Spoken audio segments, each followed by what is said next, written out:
Bismillahirrahmanirrahim. I am Raja Junaid and today's topic is Coulomb's law.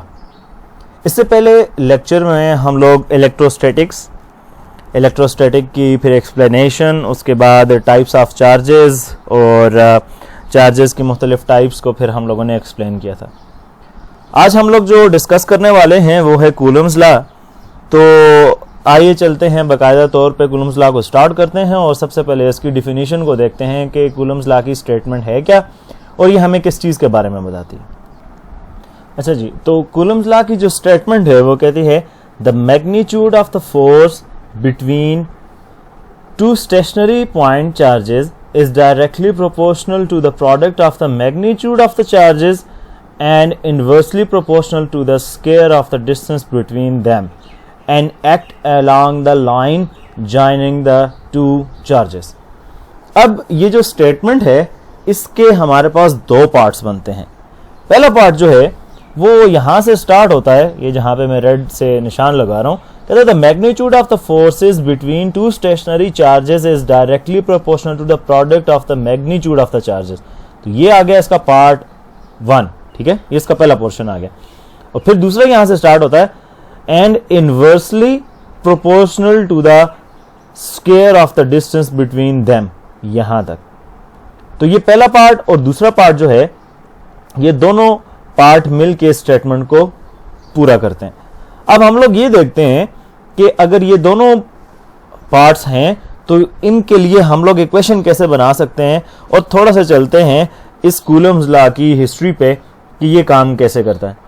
सबसे पहले जो बात डिस्कस करने की है वो ये है कि कूलम्स लॉ, जो कूलम साइंटिस्ट था वो खुद इंस्पायर था न्यूटन से, क्योंकि न्यूटन उस कूलम के दौर से पहले न्यूटन एक सबसे बड़ा साइंटिस्ट गुजरा था और कूलम खुद इंस्पायर था न्यूटन से।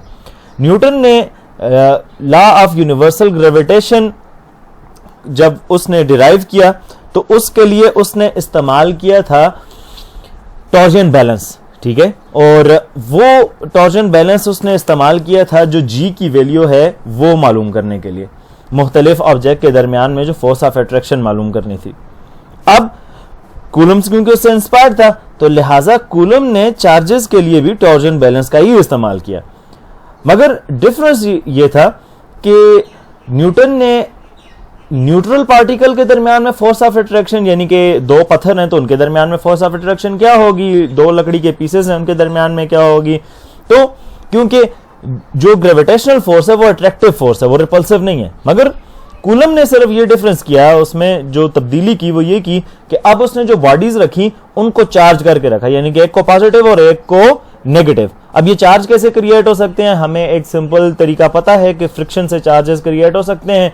वो कैसे कि आप अगर एक ग्लास रॉड को अगर वूल के कपड़े पे रब करते हैं तो उसके ऊपर पॉजिटिव और नेगेटिव चार्जेस आ जाते हैं। इसी तरह आप अगर कंघी को अपने सर में घुमाते रहें तो आप लोग नोट करते हैं कि कंघी के ऊपर और आपके बालों के ऊपर चार्जेस आ जाते हैं। अगर उसी कंघी को आप छोटे से कागज के टुकड़ों के करीब लेके आए तो वो अट्रैक्ट करते हैं।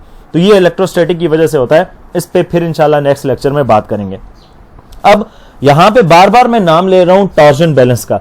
अब ये टॉर्जन बैलेंस क्या है वो तो इस लेक्चर में हम लोग नहीं कर सकेंगे, क्योंकि torsion balance is a little bit of this class, क्योंकि टॉर्जन बैलेंस जो है उसको हम लोग इस क्लास के अंदर डिस्कस नहीं कर सकते, और वैसे भी आपके कोर्स के अंदर उसका एक छोटा सा ओवरव्यू है। फिर भी अगर आप उसके बारे में जानना चाहते हैं कि टॉर्जन बैलेंस क्या है तो मेरी ही एक वीडियो मौजूद है, तो मैं इस वीडियो के टॉप राइट कॉर्नर में आई कार्ड दे दूंगा, आप उसके ऊपर क्लिक करके टॉर्जन बैलेंस को देख सकते हैं कि वो काम कैसे करता है और वो है क्या। वो काफी डिटेल मैंने टॉर्जन बैलेंस के बारे में दी हुई है। अब आते हैं इसकी स्टेटमेंट की तरफ, और स्टेटमेंट से हम जो मैथमेटिकल फॉर्म इसकी निकाल सकते हैं उसकी तरफ आते हैं। अच्छा जी, जो हमने पहला पोर्शन था, पहला पोर्शन हमने कहा था यहां से स्टार्ट होता है द मैग्नीट्यूड और एंड होता है यहां तक, ये चार्जेस तक। तो जरा ऐसे समझते हैं। कहता है the magnitude of the force between two stationary point charges is directly proportional to the product of the magnitude of the charges. यानी कि कूलम ये बात कहता है कि अगर आप लोगों के पास दो चार्जेस हैं, फॉर एग्जांपल ये मेरे पास पॉजिटिव चार्ज है, ये नेगेटिव चार्ज है, तो पॉजिटिव और नेगेटिव अपोजिटली चार्ज हैं तो जाहिर सी बात है इनके दरमियान में फोर्स ऑफ अट्रैक्शन होगी, ये एक दूसरे को अट्रैक्ट करेंगे।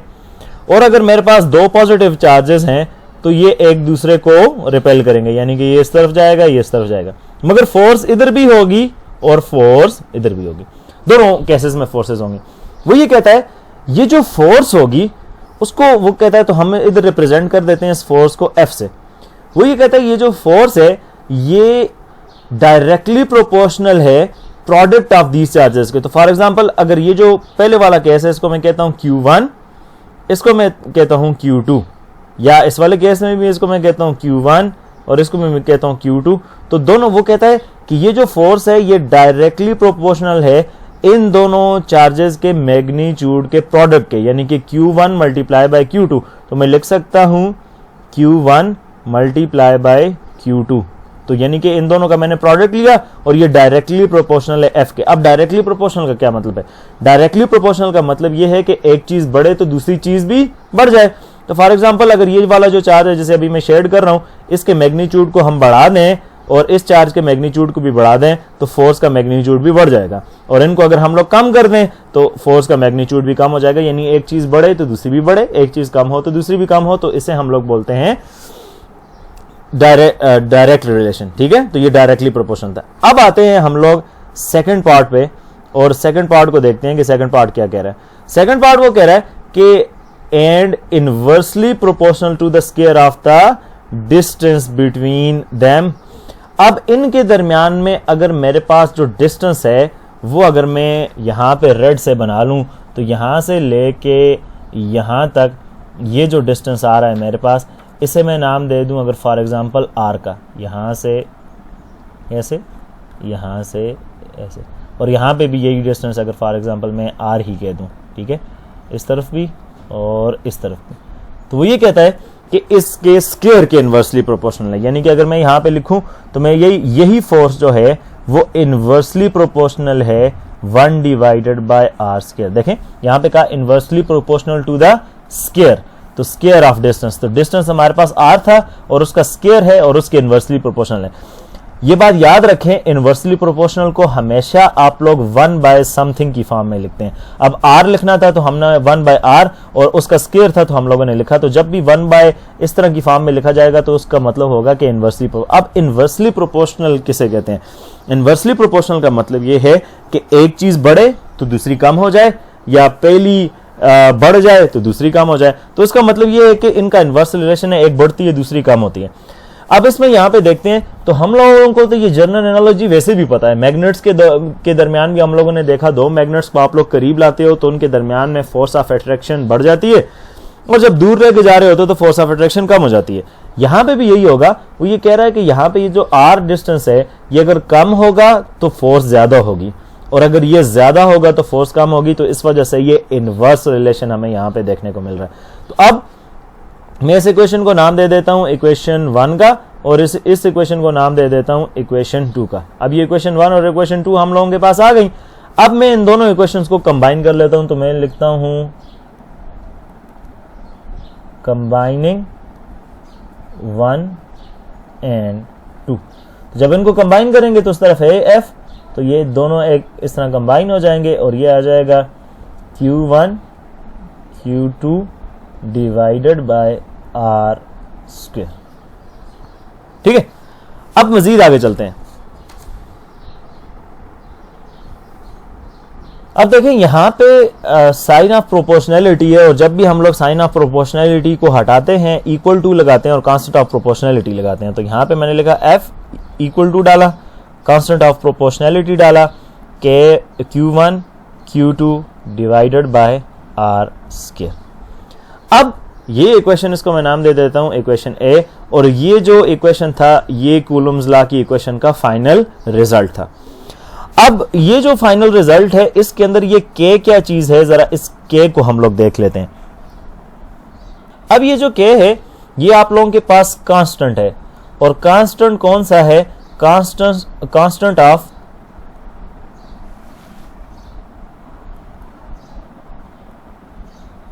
प्रोपोर्शनैलिटी है। ठीक है, और ये कौन कौन सी चीजों पे डिपेंड करता है? पहला ये सिस्टम ऑफ यूनिट्स, यानी कि जो यूनिट्स हम लोग इस्तेमाल कर रहे हैं उनके ऊपर डिपेंड करता है। और दूसरा जो है, हम लोग इन चार्जेस के दरमियान में जो मीडियम यूज कर रहे हैं, ठीक है, तो मीडियम जो यूज कर रहे हैं उसके अकॉर्डिंग भी ये इसकी वैल्यू चेंज हो रही है। अगर नॉर्मली हम लोग बात करें एसआई सिस्टम की, तो इसकी वैल्यू जो के की आती है वो हमारे पास आ जाएगी K is equal to 1 divided by 4 pi epsilon naught. अब ये क्या वैल्यू है और इसको भी जरा समझते हैं, ये एप्सिलॉन नॉट क्या चीज है इसको भी जरा देखते हैं, बाकी चीजों को भी समझते हैं। अगर इस सारे को सॉल्व करें हम लोग तो के की वैल्यू हमारे पास आती है 9 multiply by 10⁻⁹ newton metre square पर कूलम स्क्वायर। अब जरा इन सारी चीजों को देखते हैं जो यहाँ पे के की वैल्यू के लिए हम लोगों ने लिखी है। ये एप्सिलॉन नॉट जो हम लोगों ने यहाँ पे लिखा है, इसको हम लोग नाम देते हैं परमिटिविटी ऑफ फ्री स्पेस, ठीक है, परमिटिविटी ऑफ फ्री स्पेस। और फ्री स्पेस आप लोगों के पास क्या है? फ्री स्पेस आप लोगों के पास वैक्यूम या आप लोगों के पास एयर भी हो सकती है। तो परमिटिविटी जो है वो क्या चीज है उसको भी डिफाइन करते हैं। और ये सारा जो हम, तो अब देखें दो चार्जेस जो हमारे पास मौजूद हैं, दो चार्जेस के दरमियान में यहाँ पे एयर भी हो सकती है, यहाँ पे वैक्यूम हो सकता है, यहाँ पे दरमियान में कोई वुडन ब्लॉक रखते हैं आप, इसी तरह कोई पेपर रखते हैं, कोई और वाटर रखते हैं, कोई भी मीडियम रखते हैं। तो अब वो मीडियम जो है वो इन दोनों के दरमियान में जो फोर्स है उसको इफेक्ट करेगा। अब वो जब वो मीडियम इनकी फोर्सेस को इफेक्ट करेगा तो मे भी ऐसा भी हो सकता है कि इनके दरमियान में फोर्स ऑफ अट्रैक्शन बढ़ जाए और ऐसा भी हो सकता है कि इनके दरमियान में फोर्स ऑफ अट्रैक्शन कम हो जाए। अब यहां पे हम लोग ये चीज देखेंगे कि वो मीडियम जो है वो कैसे इफेक्ट कर रहा है और फोर्स जो है वो कम हो रही है या ज्यादा हो रही है। अच्छा, अब परमिटिविटी को अगर हम लोग डिफाइन करें तो परमिटिविटी जो है वो ऐसे डिफाइन कर सकते हैं, the property of a medium which effect the magnitude of the force between 2 point charges. यानी कि परमिटिविटी वो प्रॉपर्टी होती है किसी मीडियम की कि जो चार्जेस के दरमियान में जो फोर्स पाई जा रही है उसको इफेक्ट करे, ठीक है। अब हर एक मीडियम के ये इफेक्ट करने की एबिलिटी डिफरेंट है। इसी वजह से जो परमिटिविटी है वो वैक्यूम या फ्री स्पेस या एयर के लिए अलग है, वाटर के लिए अलग है, वुड के लिए अलग है, मिका के लिए अलग है, बाकी जितने मटेरियल भी हैं हर एक के लिए परमिटिविटी की वैल्यू अलग अलग मौजूद है। अब हम लोगों ने जो ऊपर अगर चले जाएं तो के की वैल्यू जो हम लोगों ने लिखी थी वो अगर आप लोग यहां पे देखें, ये वाली 1 divide by 4 pi epsilon not, तो इसको अगर हम लोग उठा के इधर के की जगह पे पुट करें इस इक्वेशन 1 में, तो हमारे पास जो इक्वेशन है वो क्या बन जाएगी। मैं दोबारा इन दोनों इक्वेशन को लिख लेता हूं।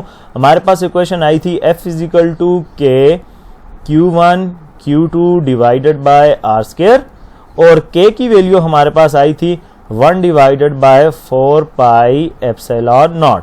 तो अब ये के की वैल्यू उठा के हम लोगों ने यहां पे रिप्लेस करनी है, तो ये हो जाएगा F is equal to 1 divided by 4 pi epsilon naught into Q1 Q2 divided by R square. और इसको मैं नाम दे देता हूं इक्वेशन नंबर बी। ऊपर वाली इक्वेशन को नाम दिया था इक्वेशन ए, इसको नाम देते हैं इक्वेशन बी। तो ये हमारे पास जो है और ज्यादा डिटेल परमिटिविटी के साथ ये पूरी इक्वेशन आ जाती है और यही हमारे पास कूलम्स का लॉ है। अब जरा इसमें कुछ चीजें जो हैं वो गौर तलब हैं और उन्हीं को जरा हम लोग एक्सप्लेन करने की कोशिश करते हैं और इन्हें जरा समझने की कोशिश करते हैं। अच्छा जी, इधर ही अगर मैं यहां साइड पे अगर मैं लॉ ऑफ यूनिवर्सल ग्रेविटेशन को अगर मैं लिखूं तो वो हो जाएगा F is equal to G m1 m2 divided by R square. जरा इन दोनों को कंपेयर करें तो इस तरफ भी F है, इस तरफ F है, ठीक है। और इधर देखें, इधर K था तो इसने G की वैल्यू पुट कर ली ना, इधर K की वैल्यू पुट कर ली, यहाँ पे हमने G की वैल्यू, तो यहाँ पे भी कांस्टेंट ऑफ प्रोपोर्शनलिटी है, यहाँ पे भी कांस्टेंट ऑफ प्रोपोर्शनलिटी है। कूलम चार्जेस के लिए कर रहा था तो यहाँ पे दोनों चार्जेस हैं, जबकि न्यूटन मासेस के लिए कर रहा था तो यहाँ पे मासेस हैं। यहाँ पे inversely proportional to the square है और यहाँ पे भी ये inversely proportional to the square है। अब क्योंकि कूलम्स ने सारा जो चीजें थी वो न्यूटन के इस लॉ से ली थी, ठीक है, ये जो ला, ये जिसको अभी मैं यहाँ पे रेड से मार्क कर रहा हूँ, ठीक है, ठीक है, तो ये न्यूटन के लॉ से ली थी इससे, ठीक। इस वजह से हम लोग जब कूलम्स के लॉ को देखते हैं तो वो भी हमें कुछ इसी की तरह देखने को मिलता है। एक बात अपने ज़हन में रखनी है कि कूलम का जो लॉ है वो वैलिड है सिर्फ पॉइंट चार्जेस पे, और अगर आप लोग डेफिनेशन भी देखें तो डेफिनेशन के अंदर ही मैंने पॉइंट चार्जेस का वर्ड भी इस्तेमाल किया है। ये देखें, यहां पे मैंने लिखा है the magnitude of forces between two stationary point charges, तो ये सिर्फ पॉइंट चार्जेस पे ही, और वो भी स्टेशनरी चार्जेस पे हम लोग इस फोर्स को मालूम कर सकते हैं। लार्ज चार्जेस पे हम लोग इसे अप्लाई नहीं कर सकते क्योंकि वहां पे ये वैलिड नहीं रहता, क्योंकि उनका जो आप लोगों के पास डायामीटर जो सेंटर है वो बढ़ता जाता है, जिसकी वजह से जो आप लोगों के पास रिजल्ट एक्चुअल आ रहे होते हैं और जो थ्योरेटिकल होते हैं वो बिल्कुल एग्जैक्टली मैच नहीं करते। अब आते हैं हम लोग इस बात पे, यहाँ पे कुछ सवाल, कुछ क्वेश्चन अराइज होते हैं। सबसे पहला क्वेश्चन ये अराइज होता है कि ये जो हम लोगों ने फार्मूला लिखा है इसके अंदर ये आर स्क्वायर के इनवर्सली प्रोपोर्शनल क्यों है? यहाँ पे 2r, 3r, 4r या इस तरह की वैल्यू क्यों नहीं आई? यहाँ पे हम लोग स्क्वायर क्यों ले रहे हैं? या हमारे पास ये जो कूलम्स लॉ है हम लोगों को ऐसे देखने को क्यों नहीं मिला कि हम लोग ये कहें कि r खाली हो जाए, यानी कि मैं अगर लिखना चाहूं तो मैं ऐसे लिखूं f इजिकल टू के Q1 Q2 divided bye r क्यों नहीं देखने को मिला? r स्क्वायर ही क्यों? तो अगर इसका मैं आंसर करूं, अगर आसान तरीके से समझाने की कोशिश करूं तो ये है आप लोगों के पास इनवर्स स्क्वायर लॉ। ये क्या है? Inverse square law. Inverse square law वो लॉ होता है जिसके अंदर आप लोगों के पास जो इनवर्स के कोई भी चीज अगर कम हो रही है तो वो उसके स्क्वायर के मुताबिक कम होती है। उसके स्क्वायर के मुताबिक क्या कि अगर फॉर एग्जांपल आप लोगों के पास अभी डिस्टेंस था 2, तो आप लोग जब पुट करेंगे तो 1 डिवाइडेड बाय 2 का स्क्वायर है तो ये हो जाएगा 1 डिवाइडेड बाय 4। अब नेक्स्ट में हमें ये लगता है कि ये 1 डिवाइडेड बाय 8 होगा, मगर 1 डिवाइडेड बाय 8 नहीं होगा। अगर डिस्टेंस में बढ़ा लूं 2 से, अगर मैं 3 कर लेता हूं फॉर एग्जांपल, तो अगर 3 हो जाएगा तो ये 1 डिवाइडेड बाय 3 का स्क्वायर हो जाएगा, तो ये हो जाएगा 1 डिवाइडेड बाय 9। और अगर इसी के स्क्वायर की बात करूं 2 2s 4 होता है, तो अगर मैं बात करूं 4 का स्क्वायर तो ये हो जाएगा 1 डिवाइडेड बाय 16, यानी कि ये स्क्वायर के हिसाब से चलता है। सही है। और अगर मैं इस चीज को एक्सप्लेन करूं कि इनवर्स स्क्वायर के हिसाब से ही क्यों चलता है, कोई और तरीका क्यों नहीं है, मतलब फिजिकली हम लोग इस इनवर्स स्क्वायर लॉ को कैसे समझ सकते हैं, तो सबसे पहली बात जो इंपॉर्टेंट है जिस पे हम लोगों ने गौर करना है वो ये है कि चार्जेस हमारे पास स्फेरिकल होते हैं। चार्जेस स्फेरिकल, बिल्कुल एक बॉल की तरह, यानी कि ये पॉजिटिव चार्ज है तो ये स्फेरिकल है। अब इससे जो लाइन ऑफ एक्शन या जो फोर्सेस की लाइन है वो हमारे पास रेडियली आउटवर्ड निकल रही होती हैं। रेडियली आउटवर्ड निकलने का मतलब यानी कि यहां से इस तरह, यहां से इस तरह, यहां से इस तरफ और यहां से इस तरफ, यानी कि जो इलेक्ट्रिक फील्ड है वो इससे चारों तरफ बाहर निकल रही होती है। तो यानी कि अगर यहां पे मैं एक बाउंड्री बनाऊं ऐसे, यहां पे, ठीक है, फिर यहां पे, फिर इसी तरह इसके बाहर एक और बाउंड्री बनाऊं, तो हर एक बाउंड्री के ऊपर ये जो इसकी इंटेंसिटी है या जो फोर्स है उसकी वैल्यू स्क्वायर के इनवर्स से कम हो रही होती है। यानी कि अगर इस पॉइंट के ऊपर मैं फोर्स की वैल्यू देखूं F, इस पॉइंट के ऊपर देखूं, इस पॉइंट के ऊपर देखूं, तो जैसे जैसे हम लोग आगे मूव करते जाते हैं तो एक चार्ज के ऊपर जो फोर्स लग रही होती है वो स्क्वायर के हिसाब से कम हो रही होती है, क्योंकि जैसे जैसे एक्सपेंड करते जाते हैं तो एरिया भी आप लोगों के पास वहां पे हर दफा के लिए इंक्रीज करता जाता है। सेम लाइन ऑफ फोर्स अगर हम लोग इस से लेके चलें सेम, तो हर एक के लिए, तो वहां पे आप लोगों के पास इंटेंसिटी जो है वो कम होती जाती है, मीन के आप लोगों के पास फोर्स जो है वो कम होती जाती है। तो इसी वजह से हम लोग वहां पे इनवर्स स्क्वायर लॉ अप्लाई करते हैं। तो आप लोगों के पास जितनी भी इलेक्ट्रिक फील्ड है किसी चार्ज के गिर्द, वो आप लोगों के पास स्फेरिकल फॉर्म में बाहर की तरफ एक्सपेंड करती है। इस वजह से हम लोग इनवर्स स्क्वायर लॉ अप्लाई करते हैं उसके ऊपर। अब लास्ट में हम लोग डिफाइन कर लेते हैं जो आखिरी चीज है, वो है हमारे पास कूलम को, कि जो है यूनिट ऑफ चार्ज। तो हम लोगों ने अभी जो ऊपर देखा, तो पहले ज़माने में इसी तरह होता था, जो चीज़ डिस्कवर करता था कोई भी साइंटिस्ट या इन्वेंट करता था तो उसके यूनिट जो होते थे वो अपने नाम पे ही रखता था। तो लिहाजा चार्ज का भी जो यूनिट है वो कूलम कहलाता है, ठीक है, उसे हम लोग C से डिनोट करते हैं। तो अब हम लोग बात इस पे करते हैं कि एक कूलम जो है उसको हम लोग कैसे डिफाइन कर सकते हैं।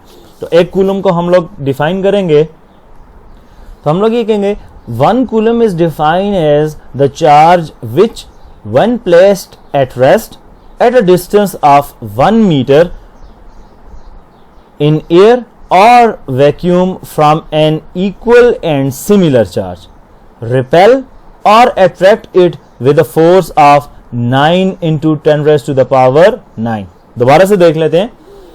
1 कूलम, ठीक है, is defined as the charge which when placed at rest, ठीक है, तो ये चीजें जो मैं हाईलाइट कर रहा हूं इनको जरा गौर से देखना है। Which when placed at rest at a distance of 1 metre in air और vacuum from an equal and similar charge, repel और attract it with a force of 9 multiply by 10 raised to the power 9। मतलब क्या? मतलब ये कि जब मैं नीचे एग्जांपल दे देता हूं कि अगर मैं यहां पे एक चार्ज रखता हूं Q1 और यहां पे भी एक चार्ज रखता हूं Q1 ही कह देते हैं, चले या चलें इसे Q2 कहते हैं। अब कंडीशन ऐसी है कि Q1 और Q2 बिल्कुल सेम है, तो उसने कहा है ना कि क्या हाँ इक्वल एंड सिमिलर चार्जेस हों, तो इक्वल और सिमिलर चार्जेस दो ले लिए और उन दोनों चार्जेस को मैंने कितने अपार्ट रखा एक दूसरे से 1 मीटर अपार्ट, यानी कि 1 मीटर के फासले पे रख दिया। तो इनके दरमियान में डिस्टेंस कितना हो गया? 1 मीटर। तो ये कंडीशन भी सेटिस्फाई होगी डिस्टेंस वाली, ठीक है, इक्वल भी हो गए, सिमिलर भी हो गए। तो अब जब ये एक दूसरे के ऊपर फोर्स ऑफ रिपल्शन लगाएंगे तो वो आप लोगों के पास 9 into 10 raised to the power 9 newton होगी। और ये जो चार्जेस होंगे ये आप लोगों के पास कितने कूलम के होंगे? 1 कूलम के, ठीक है। मैथमेटिकली एक आसान तरीका है इसको करने का, वो भी हम लोग देख लेते हैं। हम लोगों ने अभी क्या लिखा था?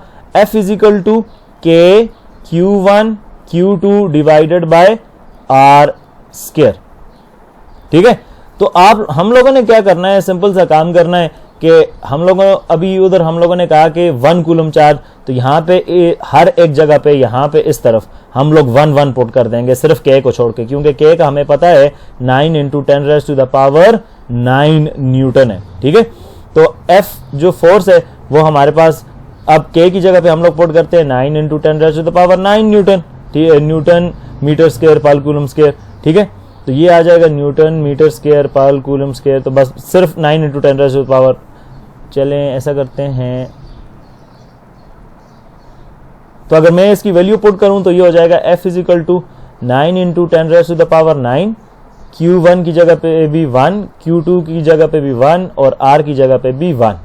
तो 1 का स्क्वायर 1 ही होता है, तो ये फोर्स मेरे पास किसकी इक्वल आएगी? 9 into 10 raised to the power 9। यानी कि जब कूलम जो चार्ज मेरे पास था वो 1 कूलम थे, डिस्टेंस भी उनके दरमियान में 1 था, तो फोर्स मेरे पास 9 into 10 raised to the power 9 coulomb की ही आती है। क्योंकि हमारे जहन में ये सवाल आता है ना कि यहाँ पे force 9 into 10 to the power 9 कैसे आई, तो वो इस तरीके से आई, ये तरीका है। तो ये कूलम लॉ का जो है वो पार्ट 1 था। इसके बाद हम लोग इसकी फोर्स की नेचर के बारे में भी इंशाल्लाह नेक्स्ट लेक्चर में पढ़ेंगे, और साथ में जो मुख्तलिफ कंडीशंस हैं वो भी, और कूलम लॉ को ही वेक्टर फॉर्म के अंदर भी हम लोग पढ़ेंगे। तो और मटेरियल मीडिया के लिए भी पढ़ेंगे कि अगर यहाँ पे तो हम लोगों ने एयर और वैक्यूम की बात की, अगर हमारे पास मीडिया डिफरेंट हो जाए तो उसके लिए क्या करना है। अब आप लोगों ने ये करना है कि आप लोगों ने कूलम लॉ और उसकी स्टेटमेंट के बाद मैथमेटिकल फॉर्म, थोड़ी सी एक्सप्लेनेशन, जो हिस्ट्री वगैरह मैंने आप लोगों को बताई तो वो आप लोग नेट से सर्च करके थोड़ा सा उसमें लिख लें, और उसके बाद जो ये मैंने डेरिवेशन वगैरह की हैं के की वैल्यू के लिए और के की डिपेंडेंस जो है वो मैंने लिखी है, इसे लिख के मुझे सबमिट करवा दें। यही आपका होमवर्क है। इंशाल्लाह मिलते हैं नेक्स्ट लेक्चर में इसी के सेकंड पार्ट में। तो तब तक के लिए अल्लाह हाफिज़।